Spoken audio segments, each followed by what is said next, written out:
Hello everyone, कैसे हैं आप सब लोग। आई होप कि सब लोग अच्छे होंगे, मजे में होंगे। तो स्वागत है आप लोग का हमारे यूट्यूब चैनल अर्जुन पटना में। हम लोग बायोलॉजी का चैप्टर 3 पढ़ रहे थे, ह्यूमन रिप्रोडक्शन, जिसमें हम लोग ने पहला लेक्चर कवर कर चुका है, जिसमें मैंने आपको सारा बेसिक्स बताया था कि प्राइमरी सेक्स ऑर्गन क्या होता है, सेकेंडरी सेक्स ऑर्गन क्या होता है, सेकेंडरी सेक्सुअल कैरेक्टर्स क्या क्या होते हैं, मेल में अलग फीमेल में अलग, वो सब हम लोग पढ़ चुके हैं। आज के लेक्चर हम लोग पढ़ने जा रहे हैं मेल रिप्रोडक्टिव सिस्टम। तो आज के लेक्चर में हम लोग मेल रिप्रोडक्टिव सिस्टम को कंप्लीट एनालिसिस करेंगे। आप लोग को यहाँ फिगर दिख भी रहा होगा, यहाँ बहुत मेहनत की गई है फिगर बनाने के लिए। मैंने कोशिश किया जितना बढ़िया से बढ़िया बना सकूं, ऐसे मेरी ड्राइंग उतनी अच्छी नहीं है। चलिए अब हम लोग स्टार्ट करते हैं मेल रिप्रोडक्टिव सिस्टम। तो मेल रिप्रोडक्टिव सिस्टम में सबसे पहले तो मेल रिप्रोडक्टिव ऑर्गन, जो हमारा मेल रिप्रोडक्टिव ऑर्गन है वो क्या है। बाहर से अगर कोई लोग देखेगा, बोलेगा मेल रिप्रोडक्टिव ऑर्गन क्या है, तो टेस्टिस है। मतलब ये सिर्फ इतना पोर्शन बाहर से देख करके हम लोग को पता चलेगा कि हाँ मेल रिप्रोडक्टिव सिस्टम टेस्टिस है। लेकिन इस टेस्टिस के अंदर इतना सारा मैकेनिज्म है, ये किसी को नहीं पता होगा, किसी ने देखा भी नहीं होगा। देखा क्या, ऐसे तो देख तो नहीं सकते हैं, लेकिन अब आपको पूरी तरह से जानकारी हो जाएगा कि टेस्टिस के अंदर भी क्या क्या चीज प्रेजेंट होता है, किसका क्या फंक्शन होता है, किसका क्या रोल होता है, किसका कितना इंपॉर्टेंस होता है, कौन सा चीज नहीं रहेगा तो क्या होगा, ये सब चीज हम लोग आज पढ़ेंगे। तो सबसे पहले तो मेल रिप्रोडक्टिव सिस्टम टॉपिक लगाइएगा और स्क्रीनशॉट लेने का कोई जरूरत नहीं है, अभी इसमें सारा लेबल करना बाकी है, मैं आपको स्क्रीनशॉट लेने का टाइम दे दूंगा। तो सबसे पहले लिखिएगा मेल रिप्रोडक्टिव सिस्टम टॉपिक। इसमें सबसे पहला चीज मेल रिप्रोडक्टिव सिस्टम प्रेजेंट कहाँ होता है। तो मेल रिप्रोडक्टिव सिस्टम हमारे पेल्विक रीजन में प्रेजेंट होता है। पेल्विक रीजन मतलब होता है कि नीचे का हिस्सा, मतलब हमारा जो एब्डोमेन है उससे नीचे का हिस्सा जो भी है उसको हम लोग पेल्विक बोलते हैं। तो मेल रिप्रोडक्टिव सिस्टम हमारा पेल्विक रीजन में प्रेजेंट होता है, ये चीज ठीक है जान रहे। चलिए अब हम लोग क्या करते हैं कि लेबलिंग करते हैं। अब लेबलिंग हम लोग करेंगे तो धीरे धीरे हम लोग सब चीज यहीं पर क्लियर करते जाएंगे इसी फोटो में ही, ताकि हम लोग को बाद में दिक्कत ना हो। तो सबसे पहले तो पेनिस का बात करें तो आप लोग जान रहे हैं कि ये जो पूरा सिस्टम है, यहाँ से यहाँ तक जो भी आपको दिख रहा है, ये सब पेनिस के अंदर आता है। तो इसको पहले लेबल कर लीजिएगा ऐसे, पेनिस। ये हमारा हो गया क्या, पेनिस। इसके ऊपर ये जो अंदर में आपको दिख रहा है इस तरह का ब्लू वाला स्ट्रक्चर, वो एक तरह का टिश्यू है, जो कि ये जो पाइप लाइक स्ट्रक्चर है इसके ऊपर प्रेजेंट है। इस टिश्यू को हम लोग बोलते हैं इरेक्टाइल टिश्यू।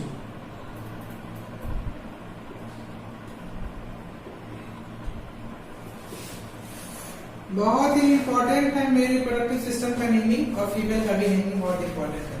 तो ये होता है इरेक्टाइल टिश्यू, ये आप लोग समझ गए। पेनिस होता है, ये आप लोग समझ गए। अब पेनिस के ऊपर जो ये रेड वाला कवरिंग प्रेजेंट है वो स्किन है, स्किन कवरिंग है। तो इस स्किन कवरिंग को हम लोग क्या बोलते हैं वो भी लिख लीजिए। इस स्किन कवरिंग को हम लोग फोर स्किन बोलते हैं, नहीं तो प्रीप्यूज भी बोल सकते हैं। एनसीईआरटी में प्रीप्यूज नहीं लिखा हुआ है, ऐसे हम लोग फोर स्किन को प्रीप्यूज भी बोलते हैं, ये चीज ध्यान रखना। ये वाला जो स्ट्रक्चर है पाइप लाइक स्ट्रक्चर, इसको हम लोग बोलते हैं यूरेथ्रा। चलिए यहाँ पे मैं लिख देता हूं, ये वाला स्ट्रक्चर, इसको हम लोग बोल दिए यूरेथ्रा, ठीक है।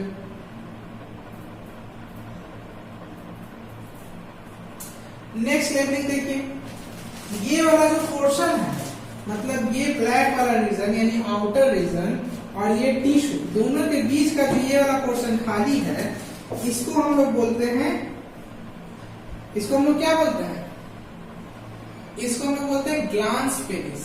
लिख लीजिएगा ध्यान से स्पेलिंग, ग्लांस पेनिस। तो ये वाला जो खाली वाला रीजन है, जो कि आपको ब्लू वाला और ब्लैक वाले के बीच में दिख रहा है, उसको हम लोग बोलेंगे ग्लांस पेनिस।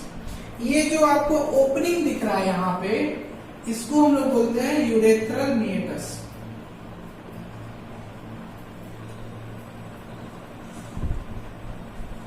इसको हम लोग बोलते हैं यूरेथ्रल मीएटस। आपको ये यूरेथ्रल मीएटस का नेमिंग आपके बुक में नहीं मिलेगा, इसलिए ध्यान से नोट कर लीजिएगा। ये क्या है, एक तरह का स्मॉल ओपनिंग है। नेक्स्ट लेवलिंग के ऊपर बढ़े तो हमारा पेनिस जो हम लोग को दिखता है बाहर से, उसका इतना ही लेवलिंग है। ये आपको देखिए, ये हमारा क्या है, ओवल शेपेड। ये हमारा टेस्टिस है, जो कि क्या है, प्राइमरी रिप्रोडक्टिव ऑर्गन टेस्टिस है। ये जो बाहर कवरिंग आपको दिख रहा है गोल जैसा, ये है स्क्रोटम। स्क्रोटम का भी बहुत ही मेन अहम रोल है स्क्रोटम का भी इस टेस्टिस या रिप्रोडक्टिव सिस्टम के अंदर में, वो सब हम लोग अभी देखेंगे। अच्छा, ये जो टेस्टिस होता है इसका क्या डायमेंशन होता है वो भी देख लीजिए। तो ऑब्वियस सी बात है कि टेस्टिस ओवल शेपेड है। जैसे कोई भी चीज अगर मान लीजिए ओवल शेपेड है तो इससे हमको क्या पता चला, इसका जो लेंथ होगा, मतलब एक साइड का मेजरमेंट कम होगा, एक साइड का मेजरमेंट ज्यादा होगा। ओवल शेपेड का मतलब यही हुआ। तो उसी तरह से भी यहाँ टेस्टिस में भी कुछ वैसा ही होगा। तो हमारा ये वाला जो पोर्शन है, ये साइड, ये इसका डायमेंशन होता है 2 to 3 सेंटीमीटर, नोट कर लीजिएगा। और हमारा जो ये वाला साइड है, इसका डायमेंशन होता है 4 to 5 सेंटीमीटर। ठीक है, तो इसको नोट डाउन कर लीजिएगा कि हमारा जो ये लेंथ है ये होता है 4.5 और जो ब्रेथ है वो होता है 4.5 नहीं, 4 से 5, 4 भी हो सकता है, 5 हो सकता है। तो 4 to 5 centimetre length, 2 to 3 centimetre breath. ये चीज हो गया, आप लोग समझ गए। इसको अगर मान लीजिए आप लोग को याद करने में दिक्कत हो रहा है तो सिंपली याद कर लीजिए 2, 3, 4, 5, बहुत इजी है। तो ये हो गया इसका डायमेंशन। अब इसके ऊपर हम लोग जाए तो ये जो स्ट्रक्चर है हमारा ब्लैक वाला, इसको हम लोग बोलते हैं एपिडिडाइमिस।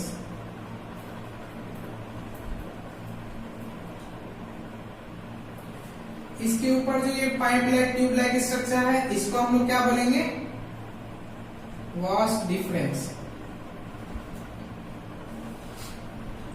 अब ये वास डिफरेंस जो है यहां से निकला, टेस्टिस से निकला, और यहाँ ऊपर में, अच्छा इसका लेवलिंग आप लोग कर लीजिए। ये है यूरिनरी ब्लैडर,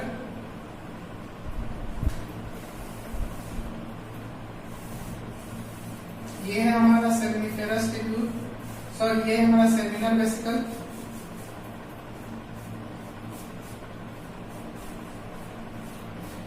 ये ब्लू वाला जो आपको दिख रहा है वो हमारा है प्रोस्टेट ग्लैंड।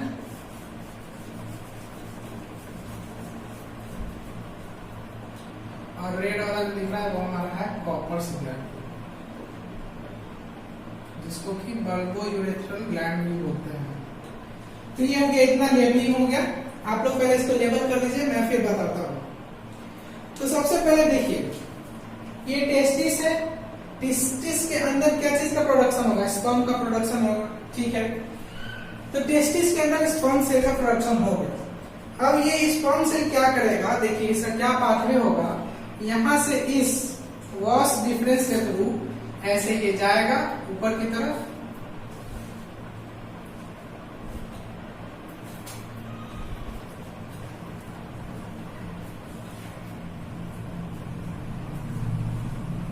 ठीक है।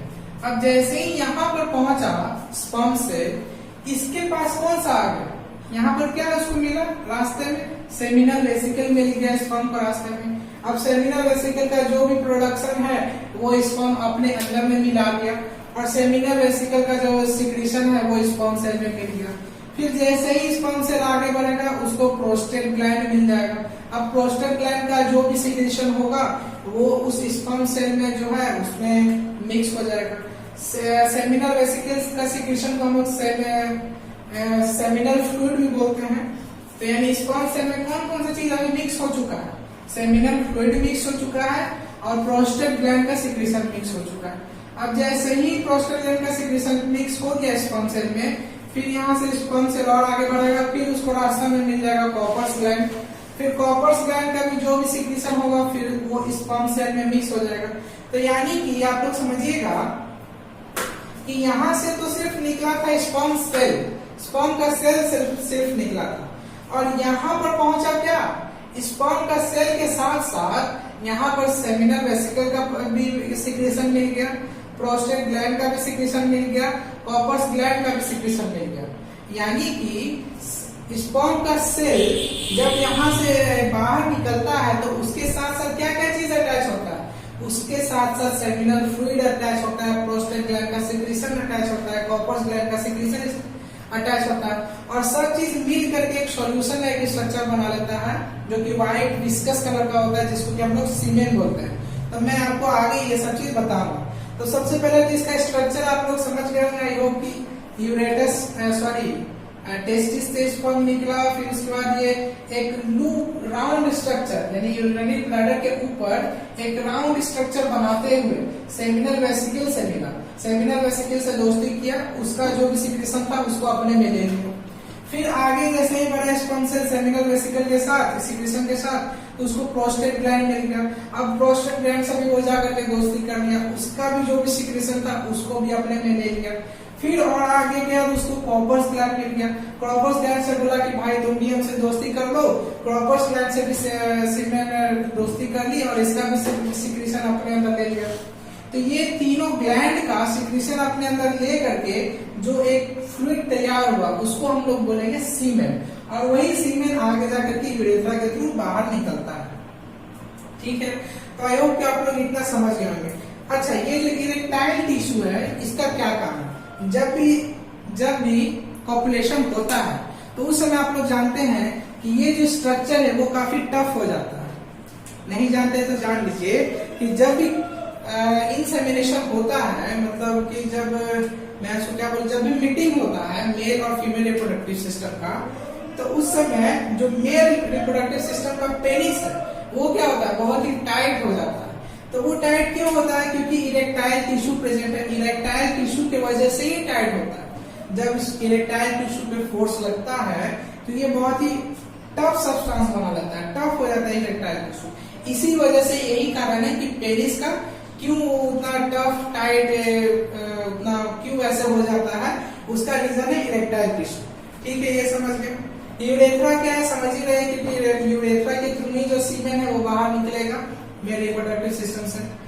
फोर स्क्रीन को हम प्रीफ्यूज में बोलते हैं। फोर स्क्रीन का क्या काम है ये आप लोगों को पता होगा, प्रोटेक्शन प्रोवाइड करता है।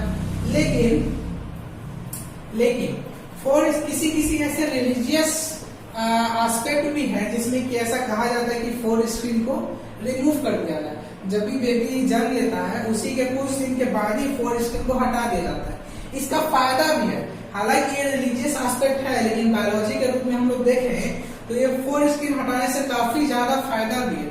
फोर स्क्रीन हटाने से क्या होता है कि जो भी सेक्सुअली ट्रांसमिटेड डिजीज है जैसे एड्स, HIV, बैक्टीरिया, वो सब चीज क्या है कि उसका चांस फैक्टर यानी HIV होने का चांस फैक्टर काफी घट जाता है अगर ये फोर स्क्रीन प्रेजेंट ना हो तो रिलीजियस एस्पेक्ट अपने जगह है, बायोलॉजी अपने जगह है। दोनों में क्या बायोलॉजिकल टर्म में क्या इंपॉर्टेंस है फोर स्क्रीन ना होने का, ये मैंने आपको बता दिया। ग्लांस पेनिस आप लोग जान रहे हैं, इसके बीच का जो जगह होता है उसको ग्लांस पेनिस बोलते हैं। ये यूरेथ्रा मीएटस इसको बोलते हैं ओपनिंग के, जहां से कि सीमेन फाइनली बाहर निकलता है। ठीक है, तो हम लोग ने ये सब चीज, ये स्ट्रक्चर है पूरा मेल रिप्रोडक्टिव सिस्टम का। मुझे पर्सनली ये फिगर काफी ज्यादा पसंद आता है मेल रिप्रोडक्टिव सिस्टम में बनाने के लिए। आप लोग ने ये फिगर पहले कभी नहीं देखा होगा भाई हो, तो ये फिगर आज से आप लोग समझ लीजिए, यही फिगर यूज कीजिएगा, आपको भी बहुत आसानी होगी फिगर बनाने में। तो पहले तो इसका स्क्रीनशॉट ले लीजिए, इस लेबलिंग का स्क्रीनशॉट ले लीजिए, फिर मैं और आगे बताता हूँ आपको। तो चलिए स्क्रीनशॉट आप लोग ले लिए होंगे। उसके बाद अब हम लोग देखते हैं कि ये जो टेस्टिस है, जहां से मैंने आपको बोला कि स्पर्म का प्रोडक्शन होगा, स्पर्म सेल का प्रोडक्शन होगा। ठीक है, अच्छी बात है, स्पर्म सेल का प्रोडक्शन होगा यहाँ से, लेकिन कैसे होगा स्पर्म सेल का प्रोडक्शन? क्वेश्चन आना चाहिए कि स्पर्म सेल का प्रोडक्शन कैसे हो जाएगा। बायोलॉजी में हम लोग देखते हैं कोई भी जो सिस्टम होता है, प्रोसेस होता है, इतना आसान नहीं होता है, सारा सिस्टम बहुत ही कॉम्प्लेक्स है। तो उसी तरह से स्पर्म का जो प्रोडक्शन होता है वो कैसे होता है, इतना आसानी से कैसे हो सकता है? तो इस चीज को हम लोग डिटेल में देखने के लिए इस टेस्टिस को हम लोग क्रॉस सेक्शन कट करेंगे। मतलब अगर ये टेस्टिस है, मैं कैसे बताऊं, जैसे मान लीजिए कि ये टेस्टिस है, तो इसको हम लोग इस तरह से कट करेंगे और इसका जूम करके यहाँ पर हम लोग व्यू देखते हैं और देखते हैं कि सीमेन स्पर्म सेल का कैसे कैसे प्रोडक्शन होता है। तो मैं बोलना चाहूंगा अपने कैमरामैन से कि थोड़ा सा यहाँ पर जूम कर दे ताकि आपको इजीली समझ में आए कि कैसे कैसे प्रोसेस होता है। तो सबसे पहले तो हम लोग ने टेस्टिस को इस तरह से कट करके इसका जूम करके व्यू ऐसा निकालना। अब इसमें क्या क्या है ये चीज देखिए। सबसे पहले तो ये हो गया टेस्टिस का वॉल, आउटर वॉल आप लोग समझ रहे होंगे, ठीक है। ये जो रेड वाला स्ट्रक्चर है, रेड कलर का जो स्ट्रक्चर बना हुआ है उसको हम लोग क्या बोलते हैं, सेमिनिफेरस ट्यूब्यूल बोलते हैं।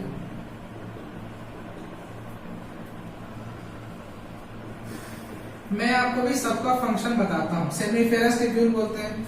और ये जो ब्लू वाला है जो कि क्या करता है, एक टेस्टिस को अलग अलग चैम्बर्स में डिवाइड कर रहा है। ये ब्लू वाला देखिए, ये ब्लू वाला जो लाइनिंग है ये टेस्टिस को अलग अलग चैम्बर में डिवाइड कर रहा है ना।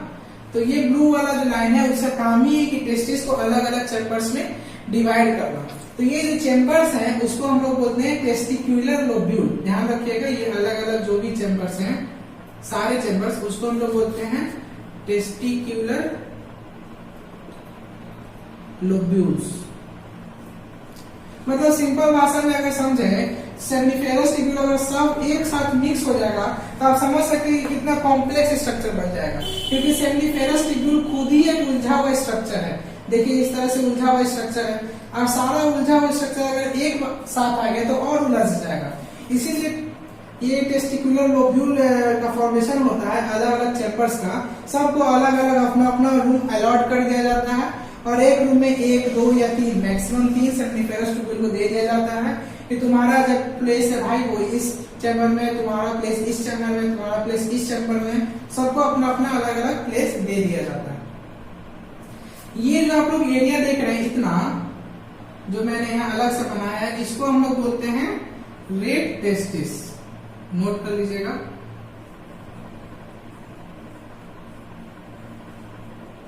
अब इसको आप रेड टेस्टिस बोले या रेटेड टेस्टिस बोले, बात एक ही है।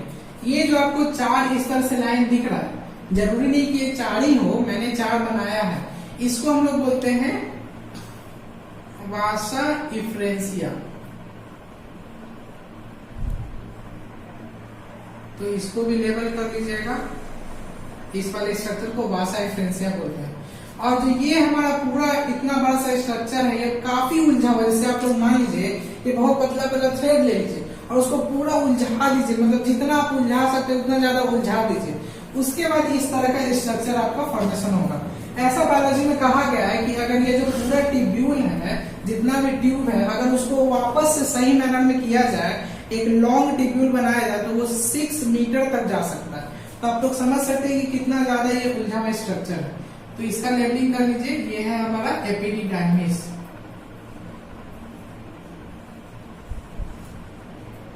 और जो लास्ट वाला जो हमारा स्ट्रक्चर यहाँ से निकलता है जो कि फाइनली हमारा ये वाला स्ट्रक्चर, ये वाला जो स्ट्रक्चर हमें यहाँ दिख रहा है वही चीज यहाँ से निकला है। इसको हम लोग बोलेंगे वास डिफरेंस।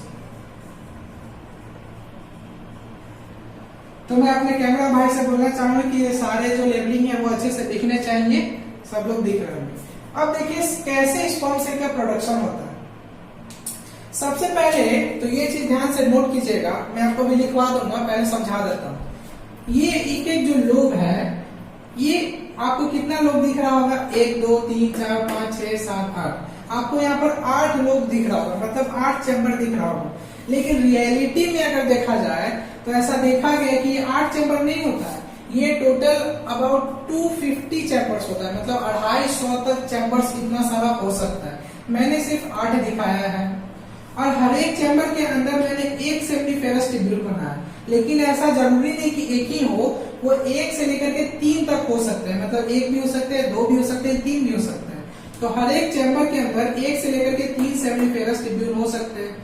अब जो स्पर्म सेल का प्रोडक्शन होता है वो इसी सेमिनिफेरस ट्यूब्यूल के अंदर होता है। इसीलिए कहा जाता है कि सेमिनिफेरस ट्यूब्यूल का सबसे मेन रोल है स्पर्म प्रोडक्शन के लिए।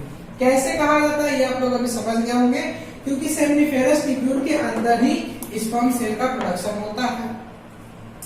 अब स्पर्म सेल का प्रोडक्शन हो जाता है, उसके बाद क्या होता है कि ये स्पर्म सेल रेड टेस्टिस में पहुंचता है। रेड टेस्टिस के थ्रू होते हुए वास इफ्रेंसिया में जाता है।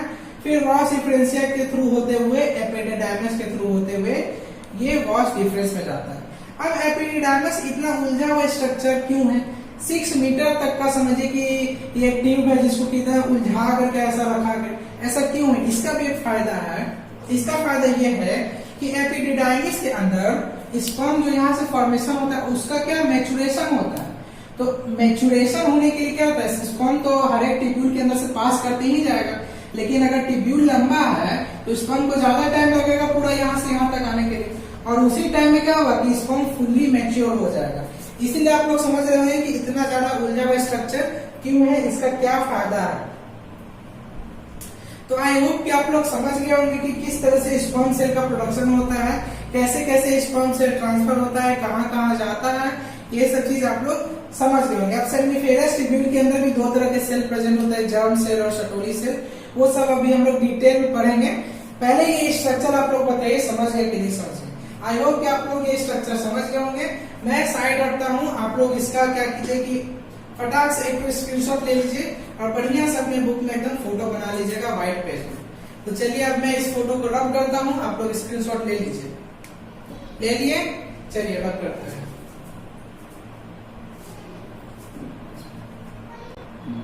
चलिए अब हम लोग क्या करते हैं कि जो भी मैंने आपको बताया उसको हम लोग नोट डाउन कर लेते हैं, क्योंकि हमें नोट्स तो बनानी है, इसलिए चलिए नोट डाउन कीजिएगा। पहला पॉइंट, फर्स्ट पॉइंट लिखिए, each testis contains 250 compartments.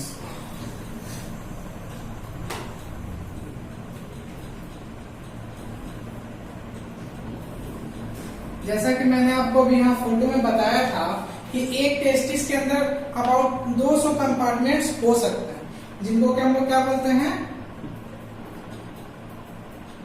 called as testicular lobule। Testicular lobule बोलते हैं। अब लिखिए, in each testicular lobule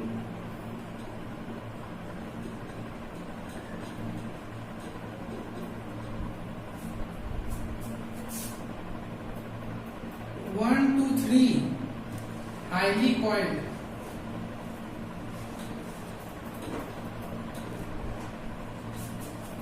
seminiferous tubule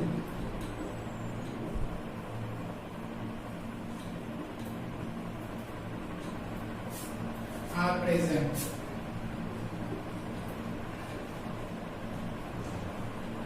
इसका मतलब क्या हुआ आप लोग समझ गए होंगे। जैसा कि मैंने आपको बताया टेस्टिस के अंदर तो अप्रोक्स 250 डिवीजन होता है, जिसको कि कंपार्टमेंट हम लोग बोल सकते हैं। 250 कंपार्टमेंट्स होता है, जिसको कि हम लोग टेस्टिकुलर लोब्यूल बोलते हैं। एक टेस्टिकुलर लोब्यूल को हम लोग देखें तो उसके अंदर 1 से 3, एक भी हो सकता है, 2 भी हो सकता है, 3 भी हो सकता है, 1 से 3 highly coiled seminiferous tubule present होता है। तो इस चीज को ध्यान से नोट कर लीजिएगा, सेमिनिफेरस टिब्यूल।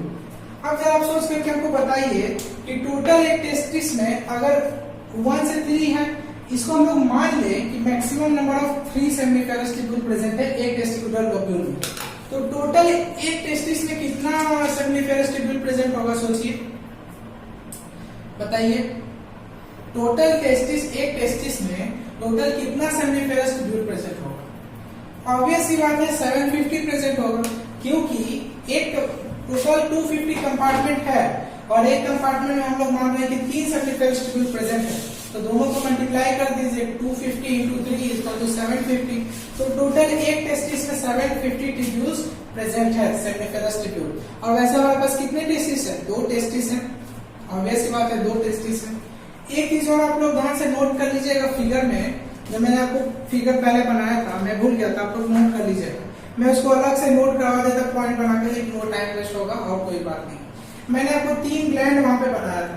सबसे ऊपर था सेमिनिफेरस सेमिनल वेसिकल, उसके नीचे था प्रोस्टेट ग्लैंड, उसके नीचे था कॉपर्स ग्लैंड, जिसको कि बल्बोयूरेथ्रल ग्लैंड भी बोलते हैं।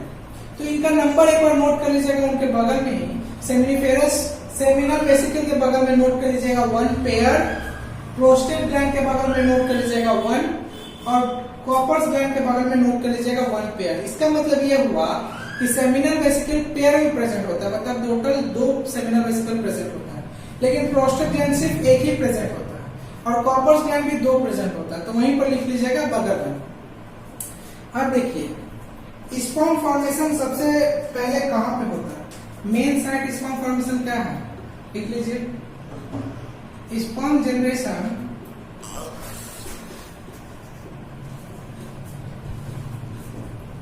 takes place inside seminiferous tubule।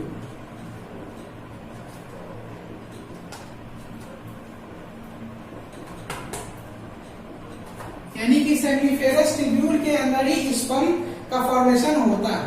यानी कि स्पर्म फॉर्मेशन होने का सबसे मेन साइट अगर हम लोग बोले तो वो कौन है? सेमिनिफेरस ट्यूब्यूल है। चलिए अब हम लोग नेक्स्ट टॉपिक के ऊपर बढ़ते हैं। मैं इसको पहले रब कर देता हूं।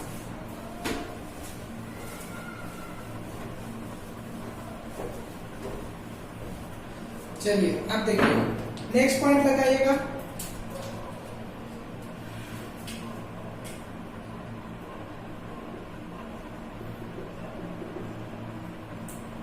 Seminiferous tubule contains 2 types of cell। Seminiferous tubule के अंदर 2 तरह के सेल प्रेजेंट होते हैं। पहला कौन सा सेल प्रेजेंट होता है? तो पहला हमारा जर्म सेल प्रेजेंट होता है, लिख लीजिएगा मेल जर्म सेल।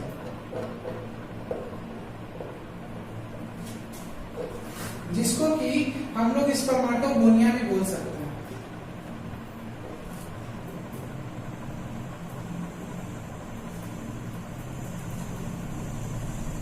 अगर हम लोग क्रोमोसोम नंबर देखें तो ये स्पर्मेटोगोनिया जो होता है वो डिप्लॉयड होता है 2n क्रोमोसोम नंबर। और यही स्पर्मेटोगोनिया क्या करता है कि आगे मियोसिस करके, मियोसिस प्रोसेस के थ्रू स्पर्म बनाता है, जिसको कि हम लोग स्पर्मेटोजोआ भी बोल सकते हैं।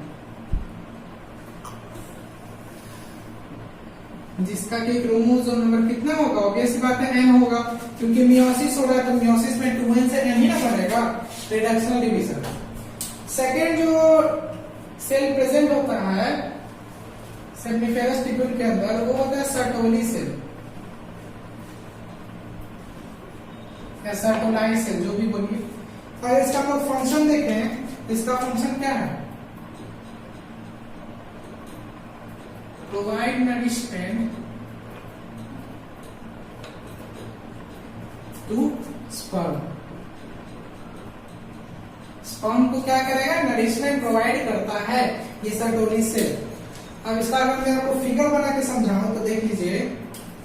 मान लीजिए कि ये एक सेमिनिफेरस ट्यूब्यूल है, ऐसे तो गोल नहीं होता लेकिन मैं आपको गोल बना रहा हूं। मान लीजिए कि ये सेमिनिफेरस ट्यूब्यूल है, इसके अंदर मेल जर्म सेल प्रेजेंट होगा इस तरह से कुछ सर्टोलाई सेल भी प्रेजेंट होंगे, सर्टोली सेल, जो कि थोड़ा इलोंगेटेड होते हैं। तो इस तरह से हो गया। ये जो हमारा हो गया छोटा वाला स्ट्रक्चर, ये हमारा मेल जर्म सेल, और जो लंबा वाला स्ट्रक्चर इलोंगेटेड स्ट्रक्चर वो है हमारा सर्टोलाई सेल। तो सर्टोलाई सेल का क्या काम होता है? नरिशमेंट प्रोवाइड करना स्पर्म को। कैसे नरिशमेंट प्रोवाइड करता है ये भी मैं आपको अगर बता दूं तो मान लीजिए कि ये अगर मेल जर्म सेल है, यहाँ से स्पर्म का फॉर्मेशन हुआ, तो ये स्पर्म यहाँ से निकल के, मैं अपने कैमरामैन को बोलूंगा थोड़ा यहाँ जूम कर दें। अगर यहाँ से अगर मेल जर्म सेल से स्पर्म का फॉर्मेशन हो रहा है तो ये मेल जर्म सेल से स्पर्म का फॉर्मेशन होने पर स्पर्म बाहर आएगा, और जैसे ही स्पर्म बाहर आएगा तो ये जो सेमिनिफेरस ट्यूब्यूल है इसके साथ जाकर के इस तरह से स्पर्म सेल अटैच हो जाएगा। मतलब स्पर्म सेल का जो हेड है वो सर्टोलाई सेल के अंदर चला जाएगा और वहां से वो फुल्ली नरिशमेंट ले लेगा सर्टोली सेल से, और जैसे ही नरिशमेंट ले लेगा तो उसके बाद वो सेमिनिफेरस ट्यूब्यूल के बाहर निकल जाएगा और फिर उसके बाद आगे का अपना पाथवे कवर करेगा। तो ये चीज आप लोग समझ गए। अब जैसा कि मैंने आपको बताया कि सेमिनिफेरस ट्यूब्यूल एक भी प्रेजेंट हो सकते हैं, 2 भी प्रेजेंट हो सकते हैं और 3 भी प्रेजेंट हो सकते हैं। तो एक प्रेजेंट है तब तो कोई दिक्कत नहीं, लेकिन अगर 2 और 3 प्रेजेंट हैं तो उनके बीच में कुछ स्पेस भी होगा जो कि खाली स्पेस होगा। मैं उसी स्पेस के बारे में बात कर रहा हूँ। जैसे अगर मान लीजिए कि ये एक सेमिफेरस ट्यूब्यूल है, ये एक सेमिफेरस ट्यूब्यूल है और ये एक सेमिफेरस ट्यूब्यूल है। मैक्सिमम 3 ही हो सकता है, मैंने 3 बना दिया, ठीक है। इसके अंदर मान लीजिए कि इस तरह से हमारा क्या है, जर्म सेल और सर्कुलाइन सेल प्रेजेंट है इस तरह से।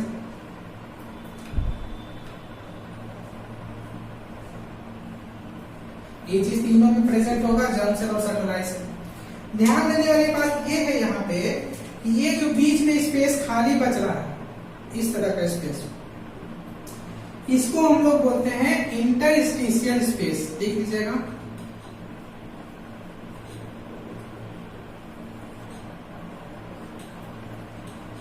और ये इंटरस्टिशियल स्पेस में क्या प्रेजेंट होता है, लीडिंग सेल प्रेजेंट होता है, लीडिंग सेल। इसको ध्यान से नोट कर लीजिएगा।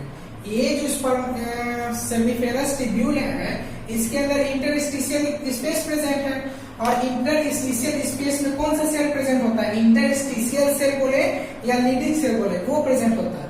अब लीडिंग सेल का काम क्या है, ये भी लिख लीजिए, प्रोड्यूस। क्या प्रोड्यूस करते हैं लीडिंग सेल, तो हमारे जो लीडिंग सेल है वो मेल रिप्रोडक्टिव हार्मोन्स बनाते हैं। लिख लीजिए, produce reproductive hormones.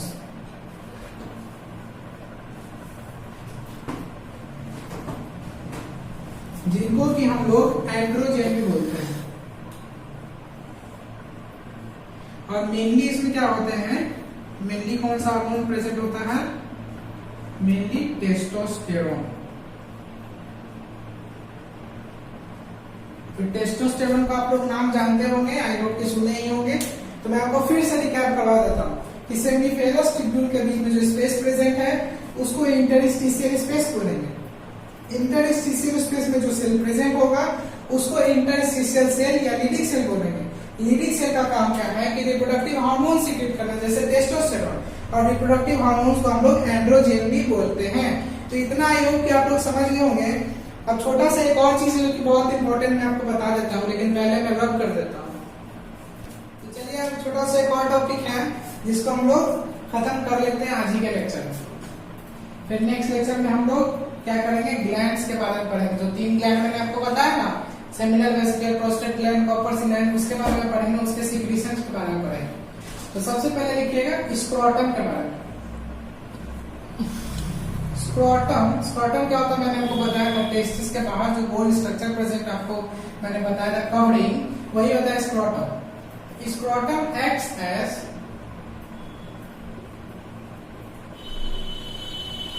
thermoregulator for maintaining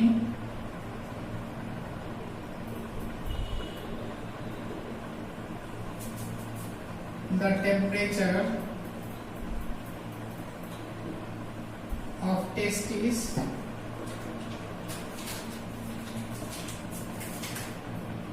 (2° to 2.5° Celsius lower than the body temperature.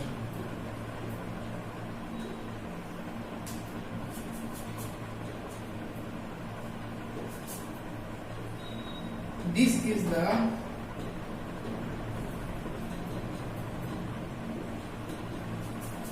suitable temperature for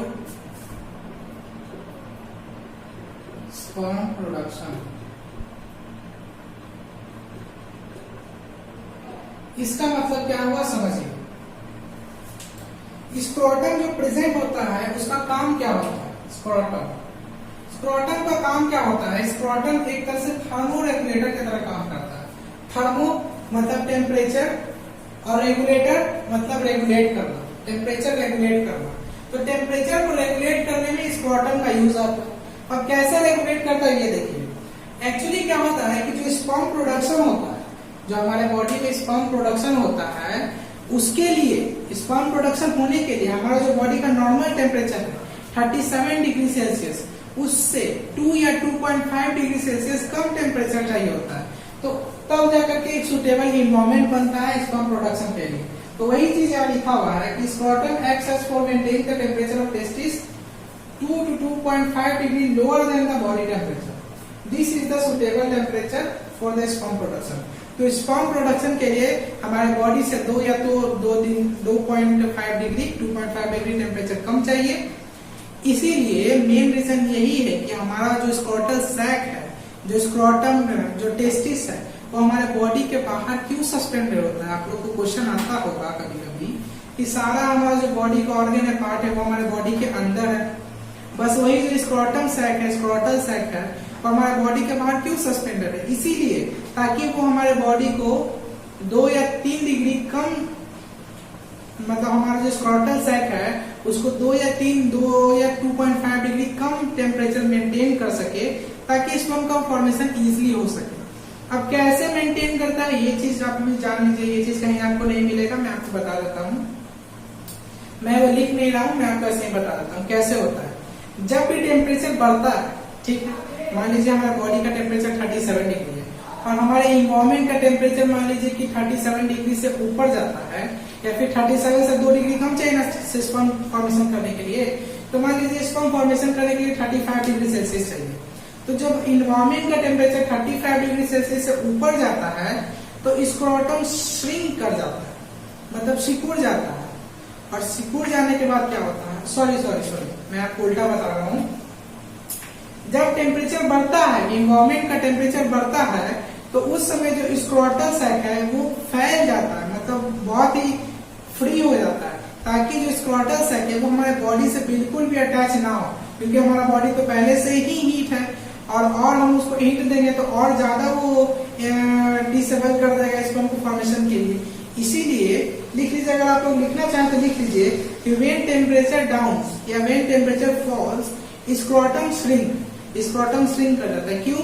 to bring the testis close to the body, यानी कि हमारे बॉडी से टेस्टिस को क्लोज लाने के लिए स्क्रॉटम श्रिंक कर जाता है, क्योंकि बाहर का टेम्परेचर कम है और हमारे बॉडी में टेम्परेचर ज्यादा है, तो हमारे बॉडी से जो हीट है वो स्क्रॉटल सैक में ट्रांसफर होगा, ताकि जो स्क्रॉटल सैक है वो भी टेम्परेचर थोड़ा सा बढ़ सके। तो इस तरह से टेम्परेचर को मेंटेन करता है। तो आप लोग लिखना चाहे तो लिख लीजिए कि when temperature falls scrotum shrinks and bring testis close to the body for warmth, यानी गर्म भी पाने के लिए, for warmth. And when the temperature becomes high, जब टेम्परेचर बढ़ जाता है, then scrotum becomes passive. Passive का स्पेलिंग लिखना चाहे तो लिख लीजिए। So when the temperature becomes high, the scrotum becomes passive, यानी फैल जाता है। To enable heat loss, यानी हीट को लॉस करने के लिए जो फैसिड जो स्क्रॉटल सैक होता है वो फैल जाता है। मैं आपको थोड़ा सा और इसको डिटेल में बताता हूँ। जैसे ये मान लीजिए हमारा स्क्रॉटल सैक है एक तरफ का, यहाँ से मान लीजिए इस तरफ से पेनिस प्रेजेंट है। तो स्क्रॉटल सैक जो है हमारे बॉडी के बाहर सस्पेंडेड होता है, ये आप लोग को पता होगा। क्यों सस्पेंड होता है? क्योंकि स्क्रॉटल सैक थर्मोरेगुलेटर है। जब टेम्परेचर घटता है तो यानी स्क्रॉटल सैक के अंदर का टेम्परेचर घट गया, अब स्क्रॉटल सैक को और ज्यादा टेम्परेचर चाहिए, तो स्क्रॉटल सैक श्रिंक कर जाता है, सिकुड़ जाता है। तो जैसे ही स्क्रॉटल से सिकुड़ेगा तो हमारे बॉडी के वो ज्यादा करीब आएगा, तो हमारे बॉडी के अंदर का जो टेम्परेचर है वो क्या करेगा कि स्क्रॉटल सैक को थोड़ा गर्मी प्रोवाइड करेगा, जिसकी वजह से टेस्टिस के अंदर स्पर्म का प्रोडक्शन हो जाएगा। ये केस हुआ फर्स्ट, जिसमें कि टेम्परेचर फॉल होता है। दूसरा केस, जब टेम्परेचर बढ़ता है तो उस समय क्या होता है कि स्क्रॉटल सैक के अंदर पहले से इतना ज्यादा टेम्परेचर हो चुका है, क्योंकि इन्वायरमेंट का टेम्परेचर बढ़ा हुआ है। अब और टेम्परेचर हमको निकालने के लिए, लूज करने के लिए क्या करना होता है कि स्क्रॉटल सैक और फैल जाता है, मतलब फ्री हो जाता है, और जैसे ही फैलता है तो अंदर से हीट इवॉल्व कर जाता है, मतलब हीट अंदर से निकल जाता है। वही फैलने को हम लोग फैसिड बोलते हैं, कि जब टेम्परेचर बढ़ता है तो स्क्रॉटल सैक फैसिड हो जाता है, फैल जाता है, और फैलने के बाद हीट लॉस आसानी से हो सकता है। जब कोई चीज फैल जाएगा तो उसमें से आसानी से कोई चीज बाहर निकल सकता है, तो हीट लॉस आसानी से हो जाएगा। तो इस तरह से आप लोगों ने समझा कि कैसे स्क्रॉटम जो है वो एक तरह से थर्मोरेगुलेटर का काम करता है। अब एक चीज और देखिए, लिखिएगा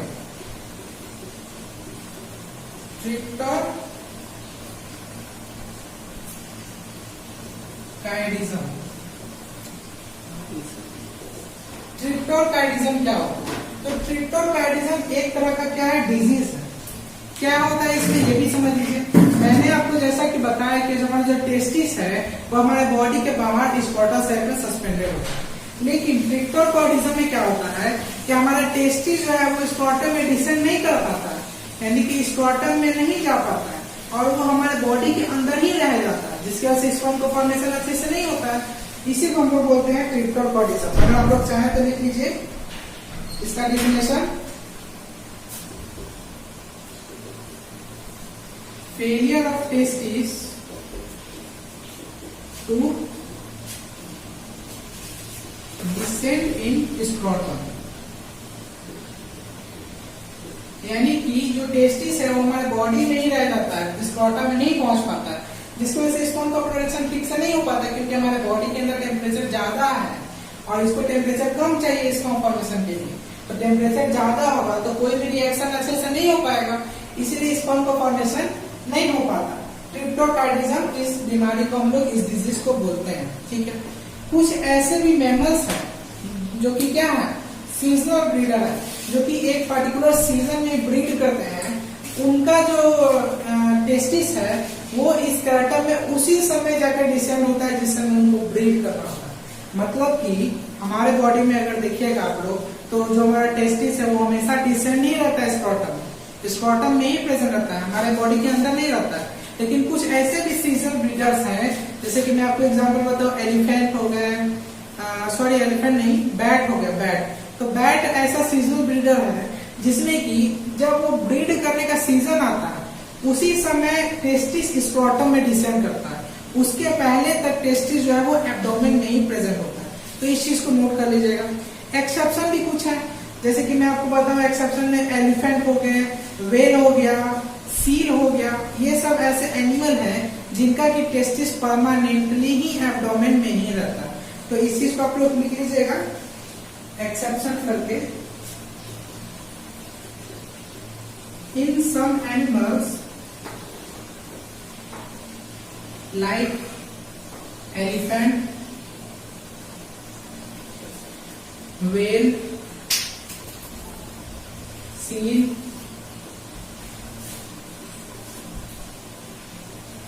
testes are permanently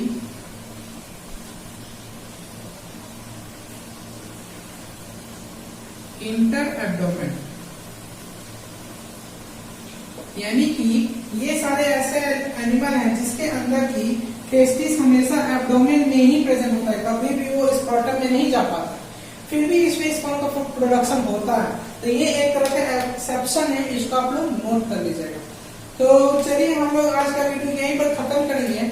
उससे पहले मैं आपको एक और छोटा सा चीज बता देता हूँ।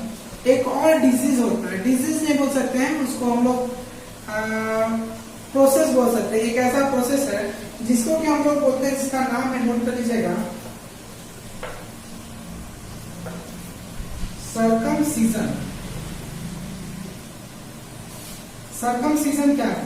तो सर्कमसीजन एक ऐसा प्रोसेस है जिसमें कि पेनिस के ऊपर का जो फॉर स्क्रीन या प्रोट्यूज है, जो कवरिंग है, उसको हटा दिया जाता है। ये कुछ ऐसे रिलीजियस एस्पेक्ट भी हैं, जैसे कि आप लोग मोहम्मडन्स में देखें तो उन लोग में क्या होता है कि जैसे ही बच्चा जन्म लेता है, एक मेल बच्चा जन्म लेता है, तो उसके पेनिस के ऊपर से फोर स्क्रीन या प्रोट्यूज को काट करके सर्जिकली हटा दिया जाता है। उसको हम लोग बोलते हैं सर्कमसीजन होना या सर्कमसीजन करना। इस प्रोसेस को सर्कमसीजन बोलते हैं। इसका कुछ फायदा भी है, अगर हम लोग बायोलॉजिकली देखें तो इसका कुछ फायदा भी है। ये क्या करता है कि यूरिनरी ट्रैक इन्फेक्शन हो गया, लिख लीजिएगा, जैसे यूरिनरी ट्रैक इन्फेक्शन, और क्या हो सकता है, और भी जैसे कुछ कुछ डिजीज होते हैं, जैसे कि मान लीजिए कि पेनाइल कैंसर होता है, या फिर हम लोग बोले सेक्सुअली ट्रांसमिटेड डिजीज जैसे कि एड्स। तो ये सारे जो डिजीज हैं वो सब सर्कमसिजन करने के बाद काफी रिस्क फैक्टर लो हो जाता है ये सारे डिजीज का होने का। तो सर्कमसिजन का फायदा भी है, ऐसा नहीं कि सिर्फ नुकसान ही है। बायोलॉजिकल फैक्टर में हम लोग देखें तो सर्कमसिजन का फायदा भी है। ये सारे जो बीमारी है, जो डिजीज है, यूरिनरी ट्रैक इन्फेक्शन हो गया या पेनिस में जो कैंसर होता है उसको पेनाइल कैंसर बोलते हैं, या फिर सेक्सुअली ट्रांसमिटेड डिजीज जो भी है, एड्स है, वो सब चीज सर्कमसिजन करने के बाद इजीली नहीं हो पाता है, काफी रिस्क फैक्टर बढ़ जाता है। तो ये सारा चीज टॉपिक था मेल रिप्रोडक्टिव सिस्टम के अंदर। नेक्स्ट टॉपिक में हम लोग क्या करेंगे, ग्लैंड्स के बारे में अच्छे से डिटेल में पढ़ेंगे। उसके बाद हम लोग को स्पर्मेटोजेनेसिस पढ़ना है, यानी स्पर्म फॉर्मेशन के बारे में। तो चलिए आज के वीडियो को हम लोग यही खत्म करते हैं। नेक्स्ट वीडियो में हम लोग new concept, new ideas, thought के साथ बहुत ही जल्दी मिलेंगे। तब तक के लिए आप लोग नोट्स अच्छे से बनाइए और लेक्चर खत्म होने के बाद एक और वापस जो आप लोगों ने नोट्स बनाए उसको अच्छे से रिवाइज कर लीजिए। तो चलिए हम लोग नेक्स्ट वीडियो में बहुत ही जल्दी मिलेंगे। तब तक के लिए थैंक यू सो मच।